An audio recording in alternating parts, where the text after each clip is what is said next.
Hello, everyone, and welcome back to History Buffs or Bluffs. We are your hosts. My name is Kyle. And I'm Sydney. We are married, and I am a writer. And I love to read. I'm also a history buff. And I'm not. Our podcast is a story-driven topic on an event that may or may not have happened in history. Take a walk with us as we recount some historical facts or craps. And at the end of the episode, I'm going to give Sid a chance to be a history buff or call my bluff. Is this going to be about poker? Gambling? Because I said craps? Yeah. No. And we want you all to play along with us. So don't Google anything as Kyle is crapping.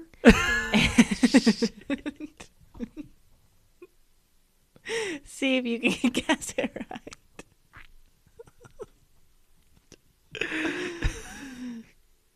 That was a good one.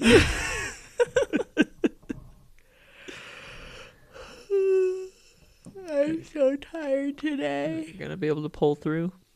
We played volleyball last night, and then we went out with our friends, and we stayed out until 11 o'clock. We can't do that anymore. For younger people, that probably doesn't sound... For younger us, that wasn't even... No. We would start the night at 11. No, we would start at like 9:30, but still, I go to bed at 9:30 now. Yeah, that was a late night. I'm tired. And we slept in a bit. Yeah, I know. Luckily, your parents were here. But Noel woke up at 6 a.m. and went down to their room. Yeah. Yeah, but I'm still exhausted. I feel like after the last year, I just need like an entire year to catch up on sleep. It's a shame that it's not going to happen. It's never going to happen. I'll take like Unless you a go week. to jail. Maybe we could go on a vacation. Go to jail for a year. Okay. Like a minimum. What should I do? Like a white-collar crime. Oh, like what? I'm not going to give any advice. Don't commit crime. Maybe we should go on a vacation together and just For a year? No, for like a week. Oh. I'll take a week and just like sleep and leave the kids with your parents. That'd be nice. Mom, Dad, you up for it? Good dad, I'm up for it. So I'm gonna try to stay awake during this, but no guarantees. Well, hopefully our topic is not too boring for you. What is it? Well, the unthinkable happened, Sydney. Oh. I found an honest, pure-hearted historical event that involves no war. What? Yeah. No death? There's death. We'll see. That's not honest and pure-hearted if there's death. Well, let's get into it and you'll find out. Let's dive in to the 1987 Intercontinental Trek of Peace.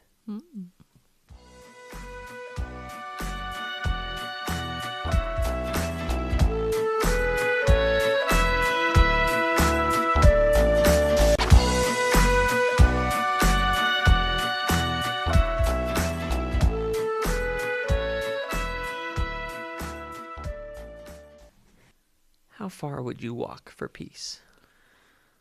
500 miles and I would walk 500 more. No? That's a lot. 500 miles. Yeah. Can you imagine doing that? Any chance you'd want to go on the longest unbroken trail on Earth and walk for 14,334 miles? Dang. I feel like I know. I feel like I've seen this route before. Oh, have you? Yeah. Unless you made it up. I guess we'll see. Well, if you were the humanitarian Irina Rupena. Irina Rupena? Irina Rupena. The obvious answer would be yes. Is that a person? Yes, that was her name. The longest walkable route spans from Cape Town, South Africa, all the way to the northeastern edge of Russia in the town of Magadan. This is known as the MEANA Trail, which is Middle Eastern, Asian, North African Trail. Yeah. I think I've seen that before. Have you? Yeah. Oh, okay. You sweating?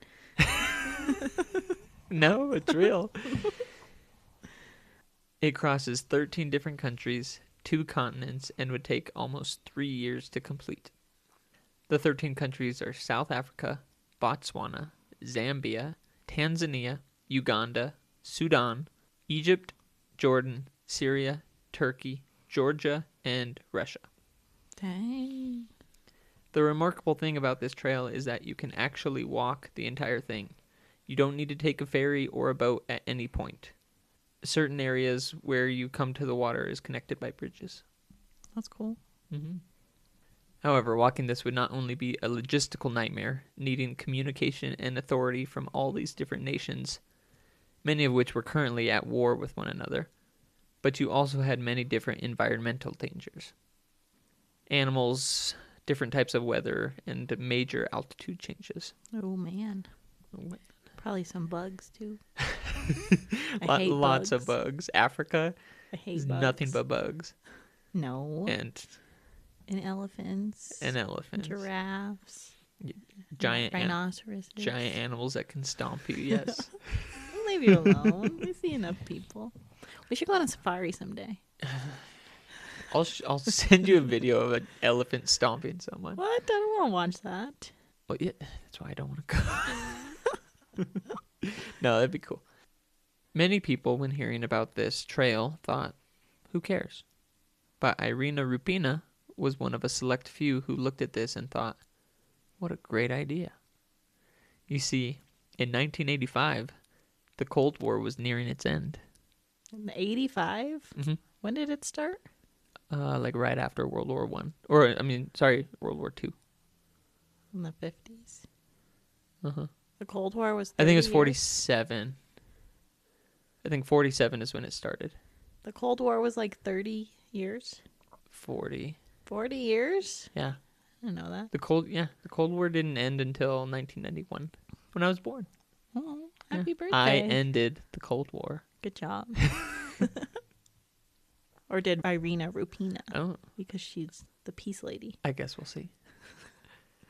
Mikhail Gorbachev was the last leader of the Soviet Union, and he was already beginning peace talks with U.S. President Ronald Reagan.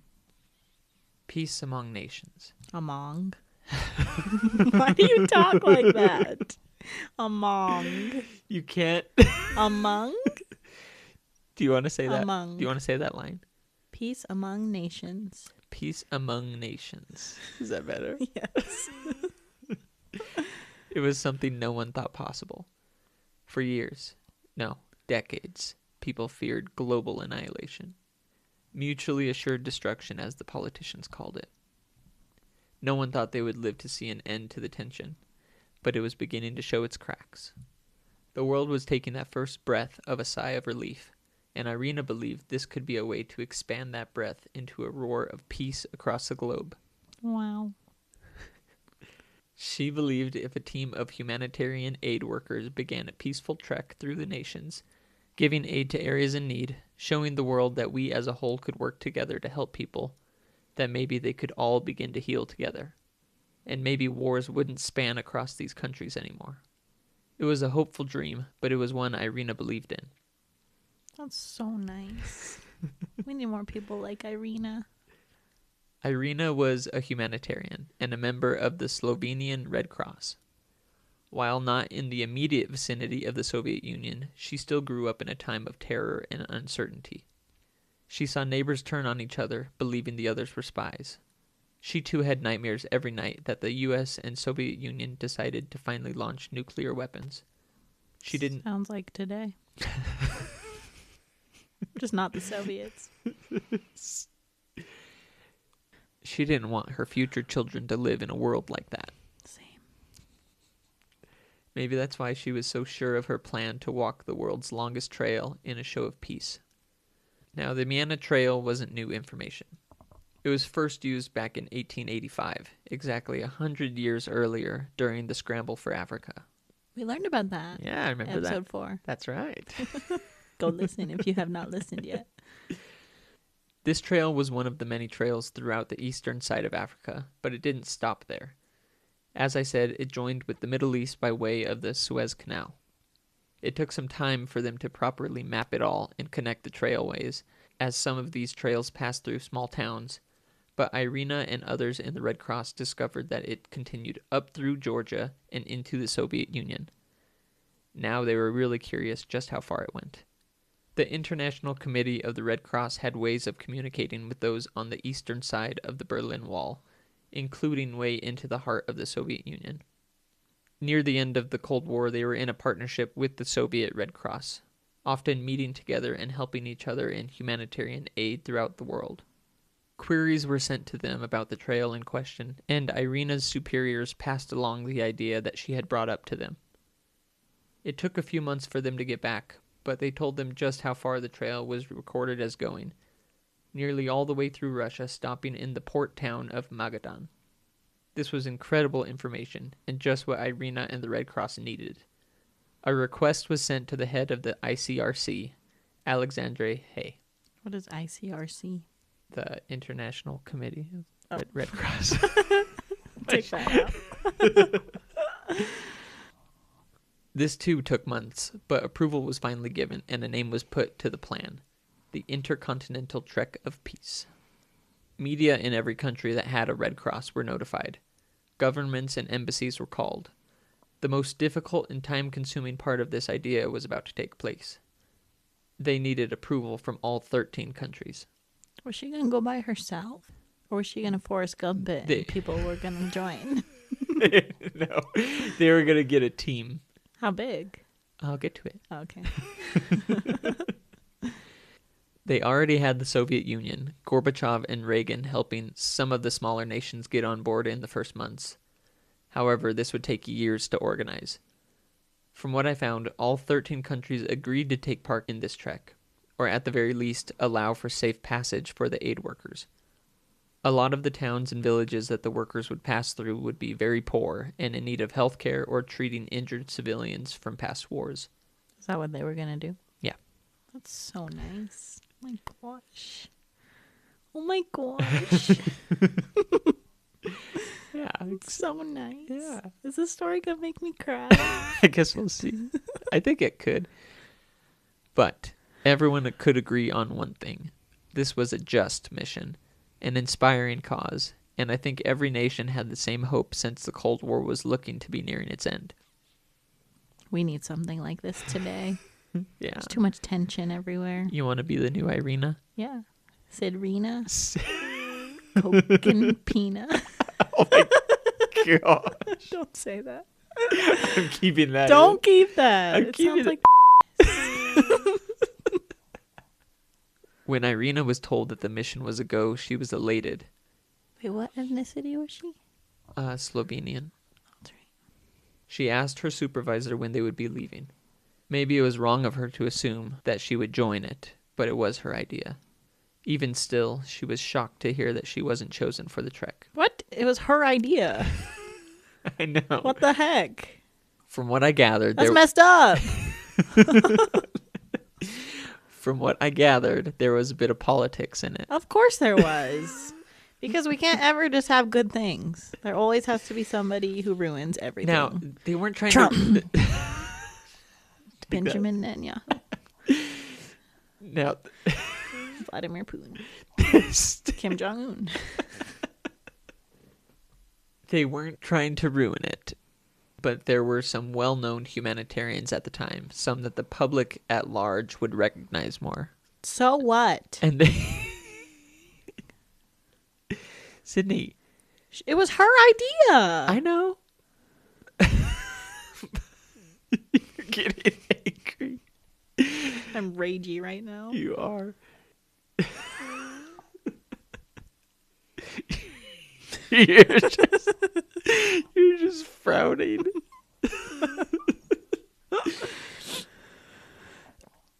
They believed having recognizable faces would garner more support from the European nations and America. That's fine. They can be a part of it too. But just let her join. Let her lead it. It was her idea. Well, maybe they already had all the other people picked out. My goodness. Don't be on their side. I'm on Irina's side, okay? Yeah, you better be. Irina was furious. I bet she was. You're furious. I'm mad for her. Yeah, this was her baby. Her idea.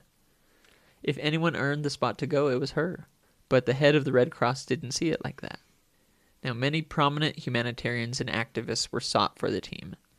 Bob Geldof, who was an Irish singer, but he declined as he had 2 other organizations that he had founded. Princess Diana was sought. Wasn't she dead at this time? No. When did she die? It was 97. Oh. Got some time until then. Yeah. But there was no chance that they'd get a royal to abandon her life for 3 years. In America, both President Jimmy Carter and Audrey Hepburn were contacted to join. But Jimmy Carter was too old, and Audrey Hepburn was practically American royalty, and that was not possible.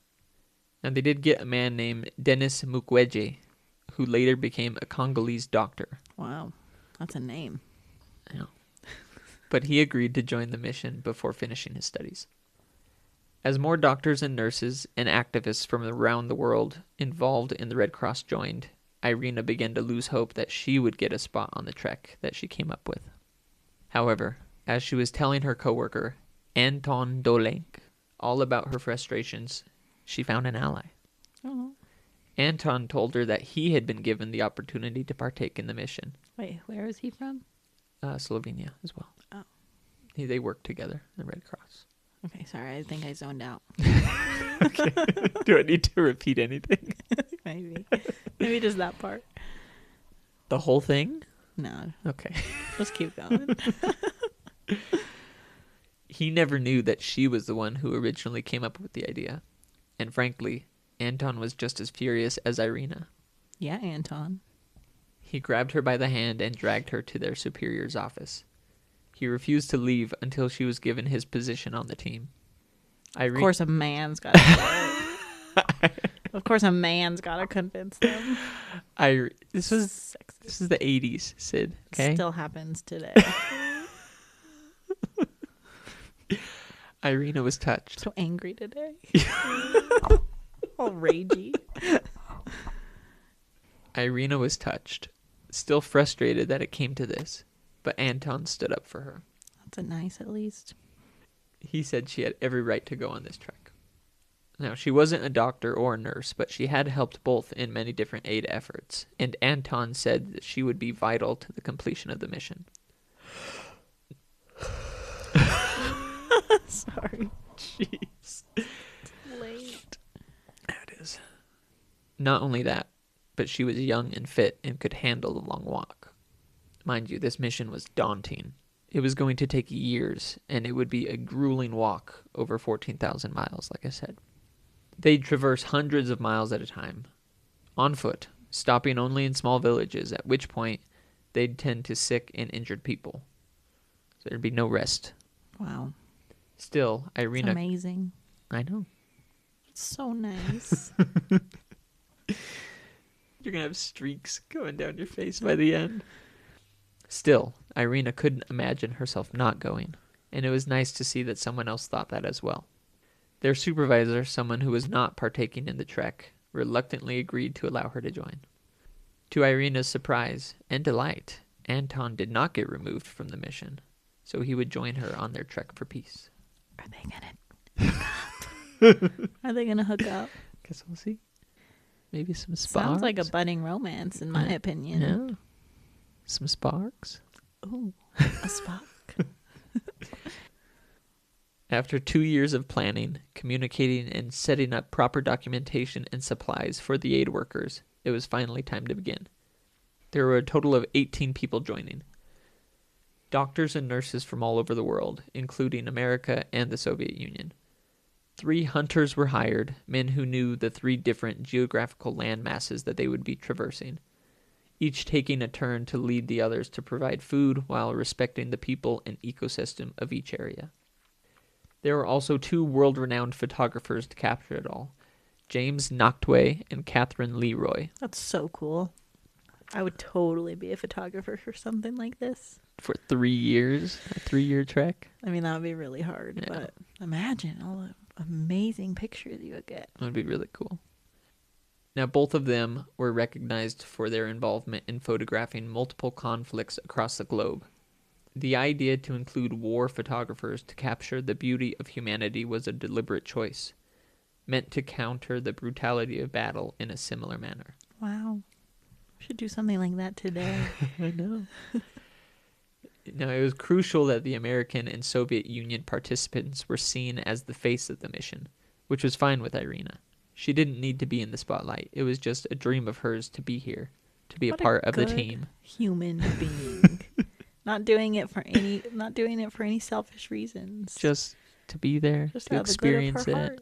to help people. Yeah. I know. We need more people like Irina. I know. And not only that, but she was here with Anton. Aww. They're gonna get together. I love this is like a romance story. They'd grown closer in the months leading up to their departure for Cape Town. Neither would necessarily call it a relationship, though she could feel the butterflies in her stomach whenever he was around. That is so sweet. However, there would be no time for romance on the MEANA Trail. Does one of them die? No, they're busy, that's all. Okay. But like when they're camping and stuff, they could sneak into each other's tents. No? Well, there's nothing on whether they did that or not. They arrived in Cape Town in late August of 1987. True to the idea that Irina originally came up with, they were walking the trail. No cars, nothing motorized. They did have wagons pulled by donkeys, but these were used to carry their medical food and supplies. Gosh, that would be hard. To walk all that? That much, yeah. And they'd have to like switch out all these donkeys like whenever they could. That was part of like the communication that they were doing. Wow. And like organizing. This would be impossible. Like we're talking about going to Machu Picchu next year, and like we had a choice between doing the 4-day trail or the 2-day trail, and I think we're going to do the 2-day trail. There's no way we could do this. I mean, we could if we set our mind to it, but You could do anything. You that set your is mind to a it. lot. Yeah, like make a successful podcast. Everyone go tell all your friends and family about us. Please. Please.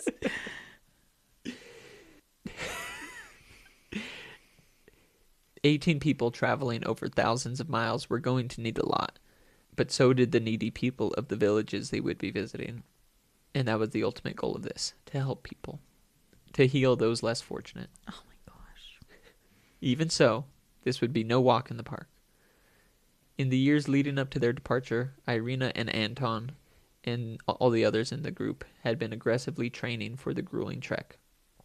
As I've said before, the total length of the MEANA Trail is 14,334 miles. Oh my gosh. But that isn't the only thing that makes this extremely difficult. In total, there would be an elevation change of over 400,000 feet, which would be like climbing up and down Mount Everest a dozen times. Jeez. Is this possible? I mean, it doesn't sound like it. No, it doesn't. They were estimating at least 3 years for the trek, but there were too many unknown factors to really know how long this would take. And as we'll get to, they were far off on their time frame. Uh-oh. The weather was hot when they began, waving goodbye to the camera crews and reporters who had gathered in Cape Town. Then Irina met Anton's gaze before they hoisted up their backpacks and began walking north. Aww. Do they see hearts? Do they have hearts in their eyes? Maybe, or mosquitoes. Good one, guys. Thanks. The Intercontinental Trek of Peace was underway. Everyone who was a part of the team could speak multiple languages that they were preparing to encounter. Even then, they weren't sure if they'd be able to communicate with every village and tribe they came across. But they were adorned with the symbol of the Red Cross, and everyone could tell when aid workers were approaching a village. They would have days before they would see their first village, however. Walking through South Africa was surprisingly calm. Irina wasn't expecting trouble everywhere they went. They stopped in villages, treated the sick and wounded who might have needed it, and traded with their leaders. They hunted when they needed food, but otherwise the wildlife kept away from the strange group walking through the terrain. Herds of elephants could be seen off in the distance, their trumpet calls sounding like a band. Wait, they didn't bring any food? They just hunted They and have gathered? They have food, but they have to hunt too. Wow. Yeah. How do they just learn how to do all this? They have hunters. Remember? Did you zone that part I out? think I did. They have 3 hunters with their group, each one like from the areas, like one from Africa, one from Middle East, and one from like Asia, North Asia. So they're like familiar with it. They know where to hunt, how to hunt, like that. Wow. They were prepared. Yeah, dang. A lot of thought went into this. More thought than attacking Iran. Let that anger out, Sid.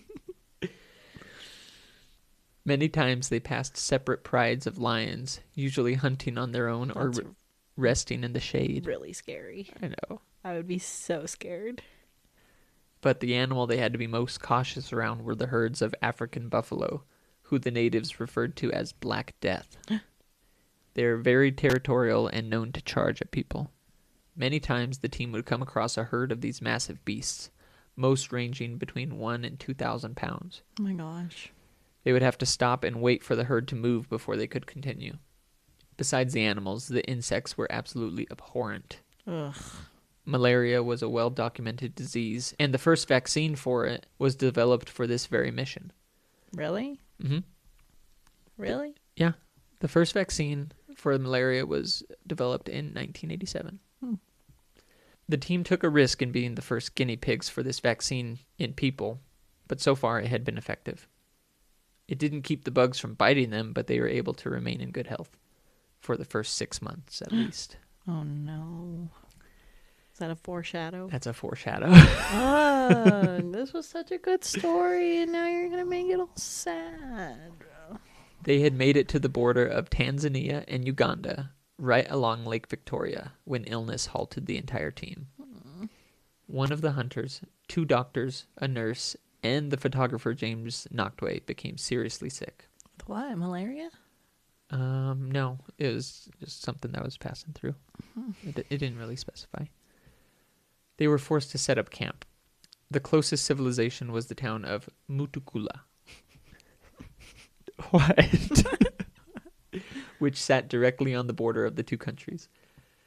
This was a 2-day walk from where they were set up. Irina began to worry now. Was she foolish in thinking they could do something like this? While they had made a lot of stops along the way, often spending multiple days in towns or villages, they were all exhausted. So far, they had walked over 3,000 miles. Gosh. They had been making good time, more than a quarter of the way done with their trek. And people had known about it. Even small towns in the middle of Africa had been awaiting their arrival. But now they were in serious trouble.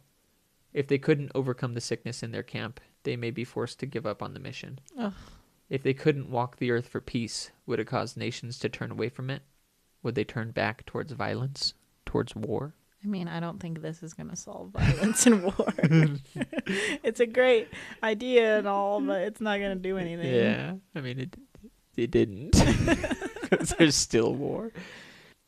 But this is what they had been hoping to avoid with this trek. Dennis Mukwege and the other doctors were working tirelessly to help the sick party members. Your pronunciation has gotten a lot better. Thanks. I've had to look these up a lot. Irina, Anton, and every other healthy person would make trips to town to trade for supplies. Eventually, the sick would regain their health, but they'd lost nearly a month of time. Oh, but they didn't die. No one died. That's so good. They were able to heal them all. Yes. Still happy, see? They were going to have to request resupplies from the Red Cross, but the closest resupply point would be in Egypt. They had to do what they could and help those that needed it with the meager supplies they had. For peace, for humanity, they would see to it. It took another 8 months, but they did make it to Egypt. And amazingly, surprisingly, they hadn't lost anyone. After that long stint at Lake Victoria, the team were able to continue on, walking through wild terrain, avoiding dangerous animals, stopping in villages to treat and meet people. Talk of the I-Top was way ahead of them now, and nearly every village they made it to had a gaggle of young kids yelling and waving as they arrived. Oh, that's so nice. Irina couldn't stop the tears and a smile that was always on her face when they made it to the next village. I'm crying. Such a softie. She was seeing her dream come true. People were coming together, welcoming strangers into their home. They were healing not only the sick and injured, but also themselves, freeing themselves from the fear of nuclear destruction that they had lived with for so long. The Suez Canal was the halfway point of their trek, and they had made it there within a year and 7 months. Dang. Irina actually celebrated her 27th birthday while they were resupplying in Suez. She's only 27? Mm-hmm. Did you already say that? No, I didn't. What are we doing? We're in our 30s. We're not doing this. What are we doing? What are we doing? We're doing a podcast. Man, I feel terrible about myself. Anton gifted her a new hijab and some ali, a rich and creamy bread pudding, which was a staple of Egyptian culture. And while it wasn't mandatory in the countries that they would be passing through to wear a hijab, many of the small villages' women would dress more modest and conservative. They were being as respectful as they could while not making the women on the team cover up. This part of their journey wasn't quite as long, but they anticipated it taking more time to pass through. Because, unfortunately, there was some war. There were multiple conflicts in the region. The first Palestinian Intifada and the Lebanese Civil War. While they weren't passing directly through the areas that these conflicts were happening, they did offer their services. You said you weren't going to talk about war. You said there was no war. I'm not talking about war. You said there was no war. There's war that they're passing through. But listen here. Communications were sent to both sides of the conflicts, giving a location of the team and an estimated time frame. They planned on helping the injured and would stay in each location for long periods of time. So they had sent ahead communication that they were going to be in the area and they were aid workers. I don't feel like people who are at war care about that. Yes, they do. If there's injuries, if people are hurt. Yeah. Yeah. It's the Red Cross. Okay. What originally was planned to be 9 months to a year in the Middle East ended up being closer to 2 years, outlasting the conflicts that they were assisting with. They continued on their trek, stopping in villages to treat sickness and disease as well. They worked with small villages, hunting and providing additional food and supplies for them. This was all well and good, but they were nearing the 3-year mark of their journey, and they were only 2/3 of the way through the MEANA Trail. Jeez. It was expensive and exhausting, not only to the men and women in the group, but to the Red Cross. They weren't charging anything to the countries they passed through, and while they did receive donations from governments and individuals, it was more costly than they originally believed. By the time the team made it to the Georgia-Soviet Union border, there was a lot of talk about calling it quits. Now, this was all behind the scenes. Our team didn't know this. They continued doing what they planned, helping small towns as they passed through, and met up with the Soviet Red Cross at the border. That was where they first heard the rumors of having them end their journey. The Red Cross's budget for the mission was near gone, and they still had over 6,200 miles to go. Gosh. After crossing... Oh, no. What? I'm going to try my best. After crossing the Russian border, they rested and assisted a hospital in the city of Nizhny Zaya. Bukta. You still going? Yeah. That was pretty good. Thanks. I had to really pronounce it. Nizhny Redtinskaya. Bukta. Nice. Yeah. Wait, is this in Russia? Yeah. That was good. Thanks. Good pronunciation. When I saw it, I was like, oh no. As they sat with their Soviet Red Cross associates, the Russian doctor explained for the rest of the team, telling them how the Red Cross was considering shutting down the Intercontinental Trek of Peace. Irina couldn't believe they would even think about doing that. After all of their hard work I know. already. They had done an incredible amount of good. Yeah. They treated thousands of patients, brought communities together, helped show countless people that humanity still had good in it, that nuclear annihilation wasn't our end. How could money be more important than that honorable goal? Yes. Yes, Kyle. Money ruins the world. Greed ruins the world. We need committees like this, like, everywhere. too. There are Red I Cross. don't feel like they're very helpful. Maybe not anymore. I don't hear anything about them helping people. I think that got political too. Didn't something come out recently? That money going to the Red Cross was used for stuff it shouldn't have been. Oh, maybe. I'm not sure. To Irina's surprise, the Soviet Union agreed. The men of the SRC were not only meeting them to supply their team with gear for the colder climate they would be trekking into, but they also wanted to tell them of the historic change that was about to occur. At the end of that year, in only a few months, the Soviet Union would be dissolving. What? While the team had been doing their walk for peace, the Soviet Union was dealing with protests, rebellions, and economic ruin. Countries and regions were seceding from the Soviet Union. Even Gorbachev could tell that the power of the Soviet Union was crumbling. But while it all seemed to be collapsing quickly, he still held the belief that the ITOP was a mission that should be continued. George H.W. Bush agreed, vowing to continue funding the U.S.'s end of the aid after taking over for Reagan. Wow, our tax dollars actually went to something good. This time. So, after receiving their gear, the men of the soon-to-be former Soviet Red Cross shook their hands and departed. They had one more country to go through. It happened to be the biggest country in the world. Russia. But they could do it. Is it winter? Because they're not supposed to problem- go to Russia in the winter. The problem was that due to the delay they faced earlier, they were now attempting the trek in winter. Haven't we learned already? You should not go to Russia in the winter. Especially while you're trekking. I know, They're gonna walking through freeze to that. death. Now, luckily, they would be moving along the south border of the Soviet Union, or Russia, which would allow for a slightly warmer winter. The temps still averaged about -1 degree. And they're going to be walking outside every day in that. With cold snaps of -40. And snow? Yeah.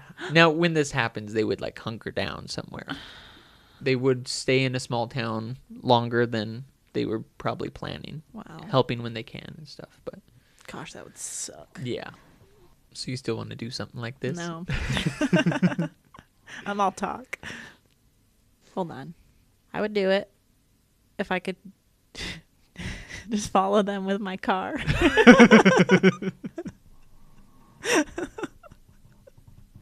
And then Just waving from inside. yeah, and then I would just take photos of them every so often, and it would still be a good purpose. And then I wouldn't have to trek. Now, despite the weather, they were spurred with renewed energy. They had the backing of two major powers, even if one was on its way out. Though they did receive word that the Russian Federation, who would be taking over, was honoring the pact made between Reagan and Gorbachev. Safe passage was allowed, and the aid workers were assisted and welcomed at every stop they made. Halfway through the country, winter broke, and they began having longer, warmer days. Spring was here, and that gave them even more pep in their step. Irina felt renewed, rejuvenated by the compassion and care that she was experiencing from her fellow man. Anton walked alongside her at every step, often holding her hand or keeping her close. Aww, this is such a good love story. I'm all about it. When interviewed later, both Anton and Irina said it was the most incredible time in their Are lives. they married? We'll get to it. They got married? In the middle of summer, Or they broke up? keep that hopeful. Okay. Okay.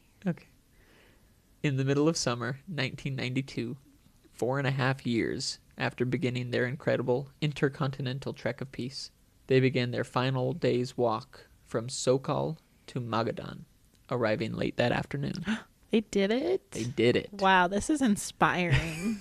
You're gonna go walk around the block. Shut up. They had given word a few days prior that they were beginning their final stretch, and they were welcomed by the mayor of Magadan, as well as a slew of reporters, a cheering crowd, and even Reagan and Gorbachev themselves. Irina couldn't believe that they had done it. It took 1.5 years longer than they originally expected, and she doubted she'd be able to walk for years after, but they had made it. Wow, my feet would hurt so bad. I know. You'd be so sore. Your body would hurt I could so not. bad. Especially you, with I'm all your sore just- problems. You don't have to bring those up. Your knees. Oh, I know. My knees are Your bad. knees would be like, I'd be done after halfway through the first country. if that. But they didn't. That's They kept amazing. going, and they completed the MEANA Trail. Now, while the International Trek of Peace did not end conflict, it certainly brought together individual communities and helped tens of thousands of people. The records of those helped along the path were not tallied, but Irina believed it was more than 20,000. Maybe it was hopeful thinking to think it was that high, but it was certainly possible. The photos that James Nachtwey and Catherine Leroy took were included in the next 33 issues of the National Geographic. Dr. Denis Mukwege founded the Pansy Hospital and would go on to treat over 82,000 people, most from instances of sexual violence in war. Wow.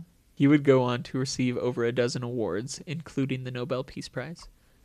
I know the romantic in you is dying to know if Irina and Anton got together.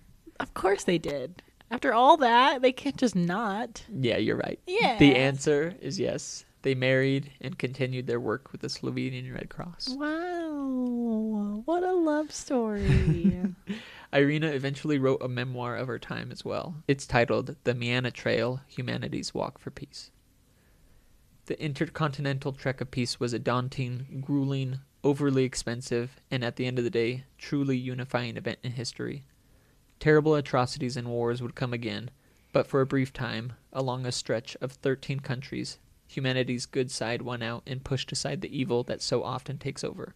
I love that. For 4.5 years... We need that. We need this today. For 4.5 years, a small group of 18 men and women worked along a trail of over 14,000 miles, lending a hand and helping the sick and injured. It was inspiring and a true show of humanity's heart and the good that we could achieve if we worked together. This better be true. But Sydney, was this a history buff or bluff? Better be a buff.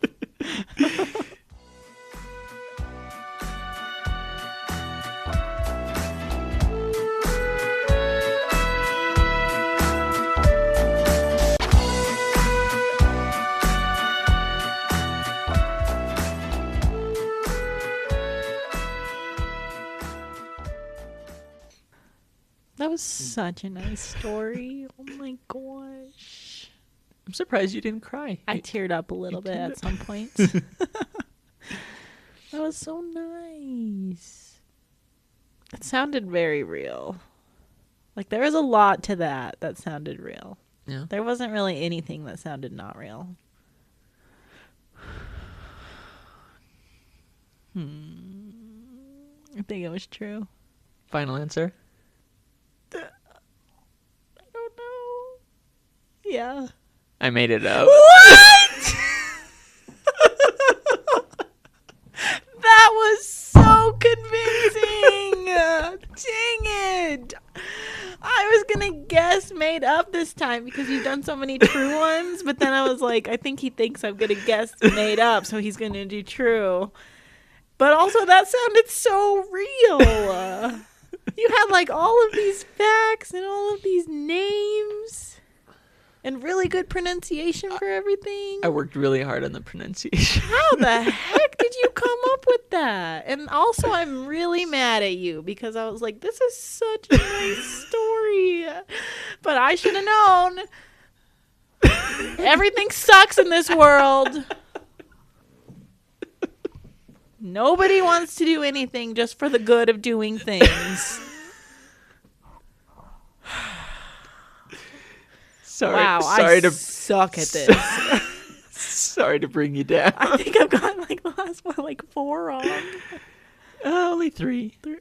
It's 5 and 3 now. Come on. Oh, I hate you. How did you come up with that? So you were right that You were so convincing. Thanks. That one was hard. Oh my gosh. Holy cow. That was a lot of research on Yeah. the different areas. But so someone did clock that trail. So when you said that at the beginning, you probably saw it. Yeah. It's not in 1885. It was in 2020 during COVID. I think someone said, "Hey, let's walk this trail." It's like it is the longest connecting route, but And you also kept saying, like, I didn't find anything about this, or it never said that. And, dang it. yeah. So that was a real route that someone put together. I don't know who did it. I just saw it on I just saw it on the internet. Recently? I feel like I saw it maybe in a few years ago, just when I was doom scrolling. But then I like when I was thinking of things to do, I was like, oh, maybe that longest trail. I thought I was like thinking I could do like a true story, but then when I looked it up, there was like, yeah, no one can walk that. Oh, well, no one ever. I mean, it sounded very hard. Well, yeah. There's just impossible. The impossibility of it would be like having all the visas or all the passports, all the documentation, all the vaccines for all these different places. Yeah. I feel like that's possible though, especially if you are backed by by all of the countries and had like those resources. Mm-hmm. That's what I had to do to make it sound. But how did you come real. up with that? It took a long time. You just wanted a good story? Yeah, and story? You wanted a happy story, and I haven't found any good happy stories. There's gotta be something. There's gotta be some. Listeners, send some in because I haven't found any yet. So I thought I'd give you a happy one, even though it was all a lie. Fake, so now I'm sad again that this did not happen. I know. It was a lot of research to put it all together. It seemed like it. I mean, that seemed super real. Thanks. Holy cow. That's like more than expert level. That was harder than the last two. All right. Wow. I am terrible at this game. You're not. Yes, I am. Now it's 5-3. Those were some tough ones, the last few that I've done. That was hard. Oh my gosh. That was so creative. Great job. Appreciate it. Dang, you're so good. You're such a good writer. Thanks, babe. I'm about to cry because I'm so proud of you. What do you think I was going to guess?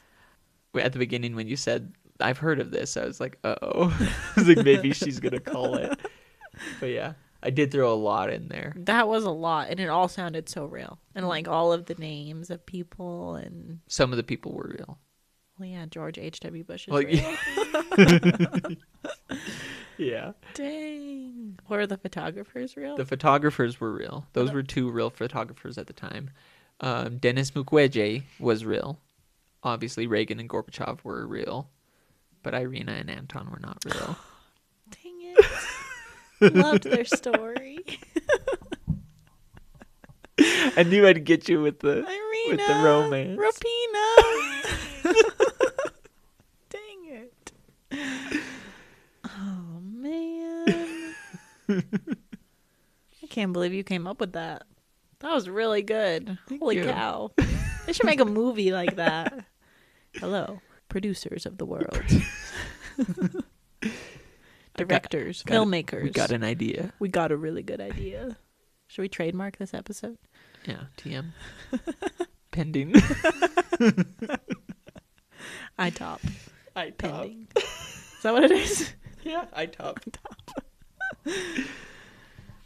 Patent pending. What are your final thoughts? Sit.